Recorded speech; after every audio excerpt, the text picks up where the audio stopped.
জালে আল কায়দা চায় কর্ণাটকে গ্রেফতার আল কায়দার মাস্টারমাইন্ড। গুজরাট এটিএস এর অভিযানে ধৃত শীর্ষ জঙ্গি। এর আগে গুজরাট, দিল্লি, নয়ডায় অভিযান চালায়, তারপরে এই 4 আল কায়দা জঙ্গিকে গ্রেফতার করে পুলিশ। মৈত্রীর প্রতিনিধি এই মুহূর্তে আমাদের সঙ্গে রয়েছেন। মৈত্রী, যাদেরকে গ্রেফতার করা হয়েছে অর্থাৎ এই 4 আল কায়দা জঙ্গির সঙ্গে অর্থাৎ পাক জঙ্গিদের যোগ কি কার্যত স্পষ্ট?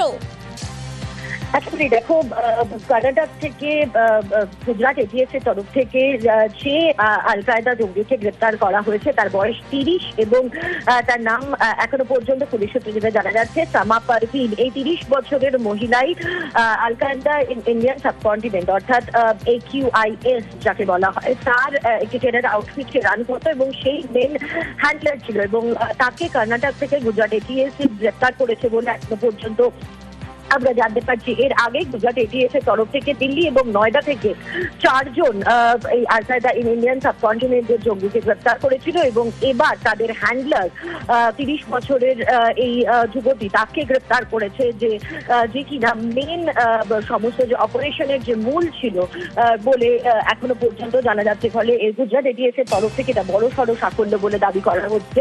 টেরার আউটফিটের অন্যতম হ্যান্ডলার এবং অপারেশনের যে চালাচ্ছে সে যে সমস্ত মুভমেন্ট কন্ট্রোল করছে তাকে গ্রেপ্তার করতে পারা গুজরাট এটিএস এর একটা বড় সাফল্য বলে তারা দাবি করছে।